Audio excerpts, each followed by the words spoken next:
Hey, what's going on YouTube? Welcome to my unboxing of the Oculus Rift development kits. If you didn't get one of these by donating enough during the Kickstarter campaign, these are available to purchase on the Oculus website right now.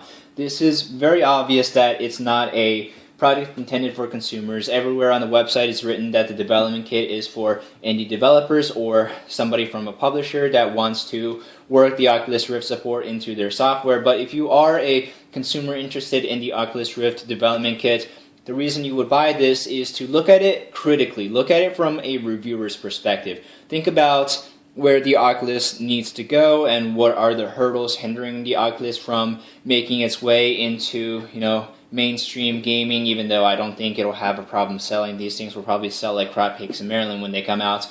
But I wanted the Oculus Rift development kit so that I can take a look at the Oculus Rift where it stands right now, even though the developers at the Oculus offices probably have a build version of the Oculus far better than what the consumer version has right now. But I wanted the Oculus Rift development kit because I wanted to see what were some of the hurdles that would be facing developers in creating game support for the Oculus, and what are some of the potential problems facing the Oculus Rift being a staple in our gaming repertoire, much as any other display would be. So without further ado, let's open the box.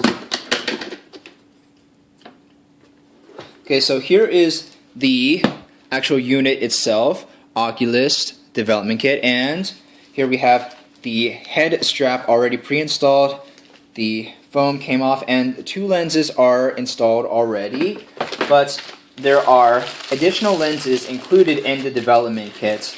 The largest lenses are for those with perfect 20/20 or far-sighted vision, and the other lenses are for those who are nearsighted. So, the lenses that are for nearsighted people, obviously they're not prescription lenses. They are ballpark for those with moderate nearsightedness and extreme nearsightedness. If you do wear glasses, then you're going to have to use one of those lenses or get contacts. There's no other way around that. So we do have various types of adapters. Actually, speaking of those that wear glasses, there does look to be a little bit of adjustment that you can make to push the lenses forward, but it's still going to be a tight squeeze. I wear contacts when exercising, but when gaming I wear glasses because contacts tend to slip when you stare at a screen for too long. So that's why I wear glasses when I game, but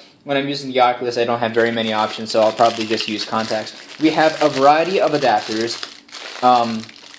power outlet adapters, and one for the European outlets, I believe, but live in the United States of America, so I'm going to be using your standard American adapter. And we have a DVI to HDMI adapter that can just toss. I don't even use those ones from graphics cards. Toss those. And finally, we have the control unit for the Oculus that has a DVI, HDMI input, and not a micro, but a mini USB out. And we have the power out.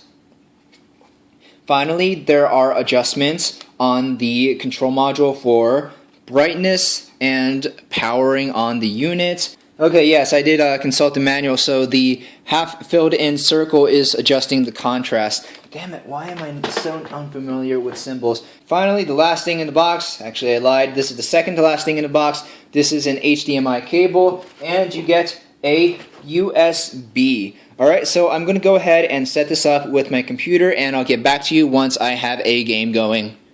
So I've got the Oculus control panel hooked up to my graphics card through HDMI. I would have used DVI, but I've already got 2 DVI cables running off my primary graphics card, and when you have SLI enabled, because the Oculus Rift is detected as a display, you can't use 2 graphics cards to run multiple displays unless you're in surround, but I'm not in surround because I wanted to record with Shadow Play. So the Oculus Rift power is connected, and finally through USB, and I don't even think it had to install a driver. It just detected the Oculus as a secondary monitor. So if we move the camera over here, so if you look on the screen right there, you'll see my monitor as my primary display and Oculus as a monitor off to the side. Like, Rift is detected as an additional display, and over here you see that it's reading 1280 by 800 pixels. Now the total pixel count is like that of 720p, but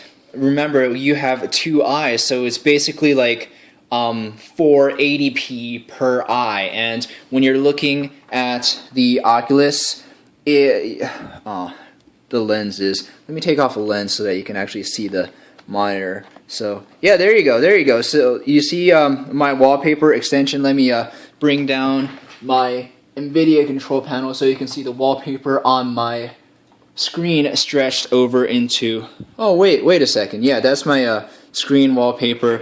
Let me see if I can do next desktop background. So, oh wait, no, well, shoot, it's not working. But usually what I have on my screen is I have a triple monitor wallpaper, a 5760 by 1080 wallpaper stretching across 3 screens. But since this Oculus screen is its own separate thing, then it didn't extend over to it. So that's kind of disappointing. But let's do some size comparisons now. Zoom out the camera all the way. Usually when you've seen Oculus Rift demos, they've looked pretty big, but that's probably because the people demoing the Oculus have had small heads. These things aren't really that big at all. This is what it looks like compared to a Nintendo 3DS XL. This is the XL model of the Nintendo 3DS. So there you go. And this is what it looks like next to a portable Western Digital hard drive. So that's it for its size comparisons.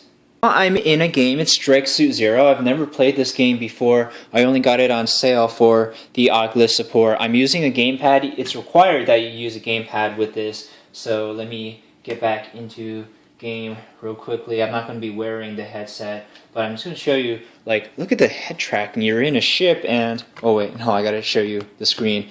So yeah, there, see, I'm in my ship and, wow, this is really neat. So after I have about 30 hours of playing various games like Half-Life, I'll tell you what I think about, like, there's no point to review this product because obviously, and I've said it before and I'll never stop saying this, it's a development kit. It's not intended for consumers. You're not supposed to buy this for a personal, awesome gaming experience. You're supposed to buy this to help out with the Oculus Rift development process. So I'm going to be making a review on what I think are some of the important priorities for Oculus Rift to improve upon, and how Oculus Rift can make its way into mainstream gaming, and what are some of the biggest hurdles affecting developers in developing the Oculus Rift. So thank you guys very much for watching this video. I hope I made at least some kind of sense with